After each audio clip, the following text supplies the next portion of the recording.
Hi. It's really good to be here. Huh? Thank you for choosing me.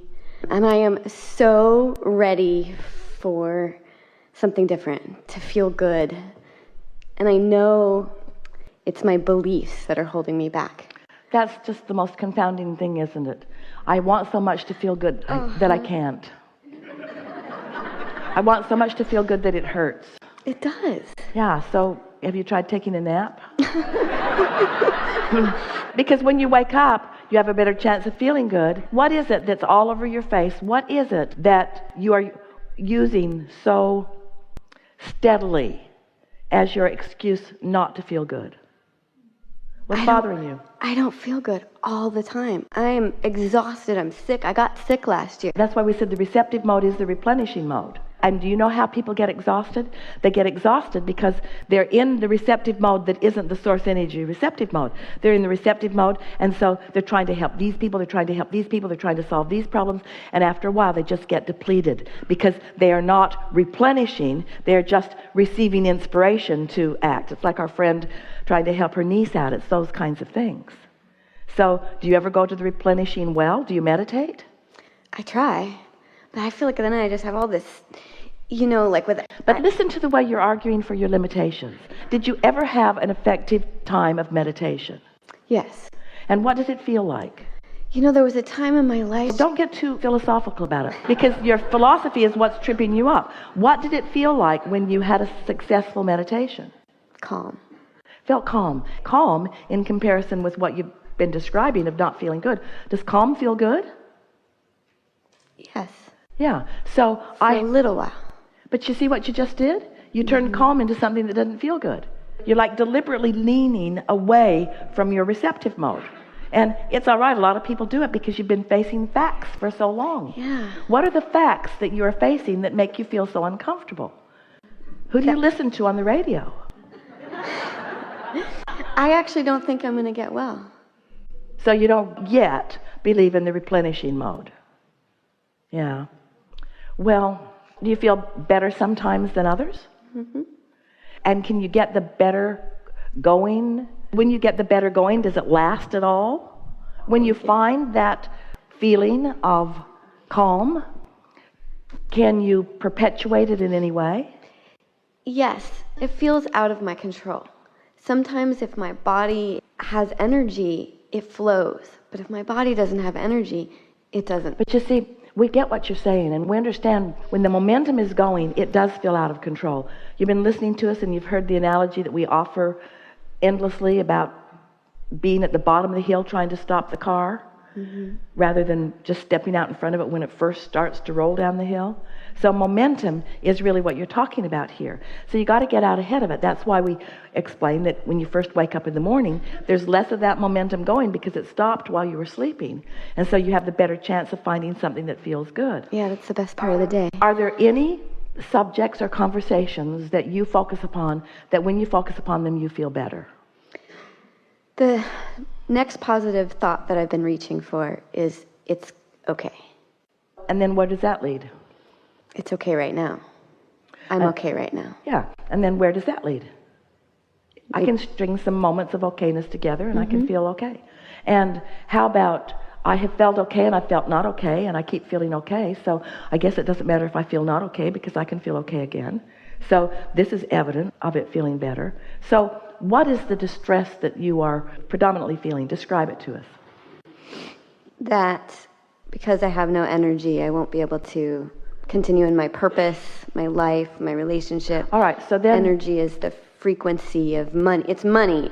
Money is nothing. My energy is what I can produce. All right, so if you listen to us long enough to accept the premise that there is a never-ending stream of that energy, and so have you come to the conclusion that there is energy, but for some reason you're just not able to tap into it? Yes.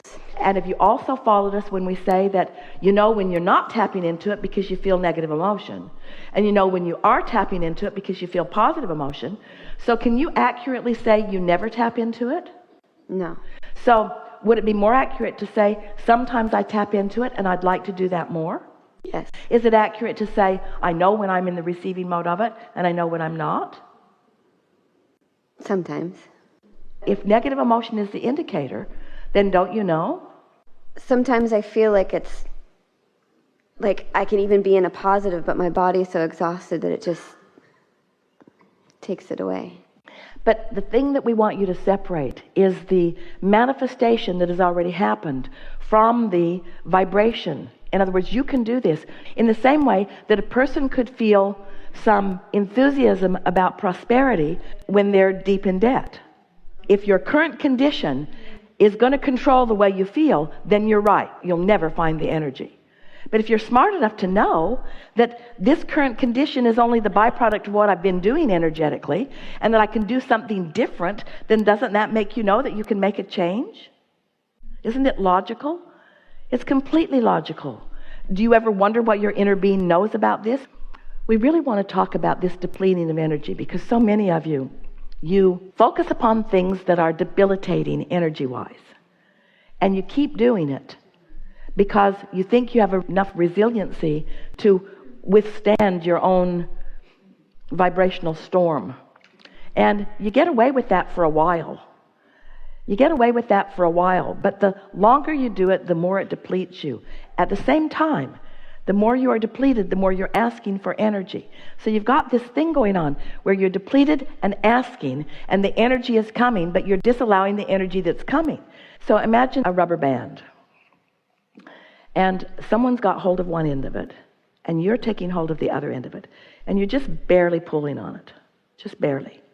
So let's call this end the desire end, and let's call this end the resistance end. So there's a little desire and a little resistance. Doesn't feel that bad. But what if the desire is like this, and you're pulling against it? That's the feeling of depletion that you're talking about. And what it means is you have strong desire. And that's the thing that you want to amplify. I wouldn't be this depleted if I didn't have strong desire. If there wasn't a strong countering energy that my inner being is flowing to me that I am denying, I wouldn't feel depleted. And haven't you asked yourself that question so many times?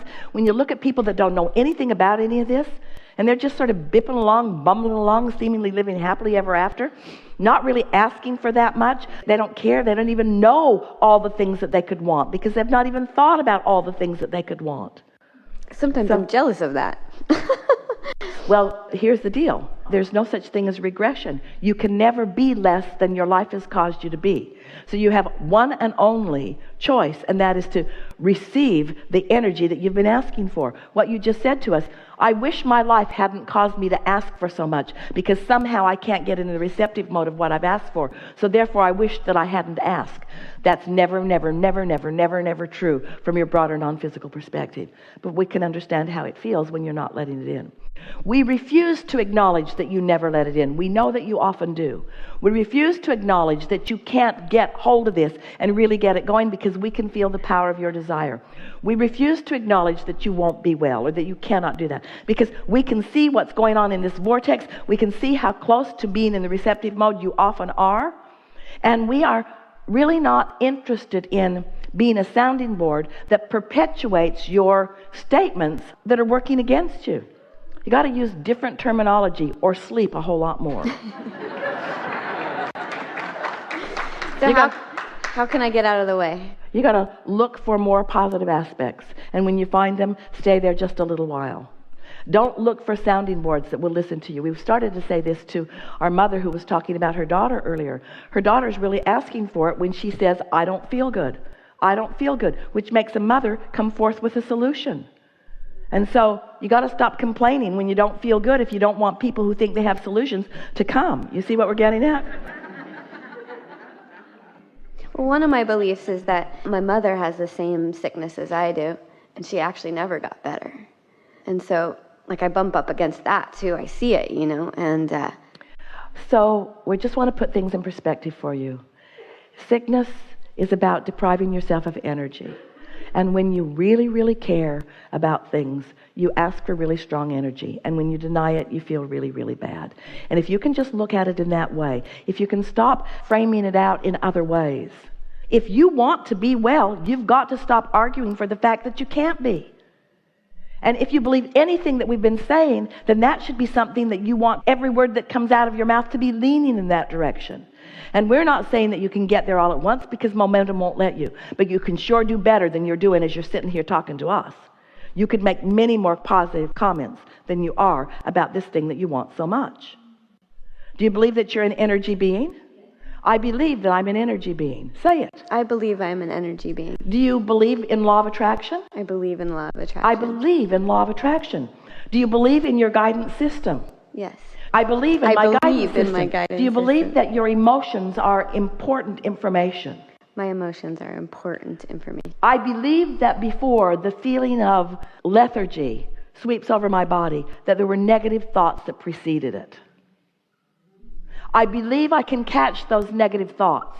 I know they're there. I believe I can catch them. I believe I can turn this around, not all at once, but in time. I believe that now that I'm the second generation of this, that it's time that somebody got their hands around understanding what's going on. I believe that I'm a byproduct of observing something that became my vibrational frequency. I believe that I don't need to conditionally offer a vibrational frequency. I believe that I can unconditionally offer a vibrational frequency. Do you believe that? I'm going to try it on. I want to believe that I can offer yes. a vibrational frequency that is different from the reality that I have observed. It is our absolute knowing that you can. It is our absolute knowing that you can. And sometimes us knowing it so much helps you know it just a little bit more. But you're right, you got to try it on, because words don't teach. Yeah. Have fun with it. Yeah.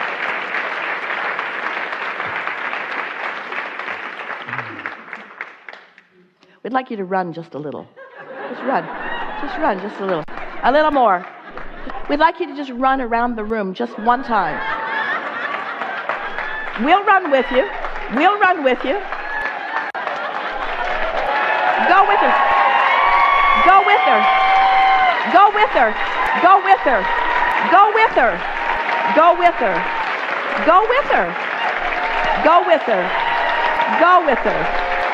Go with her. Go with her.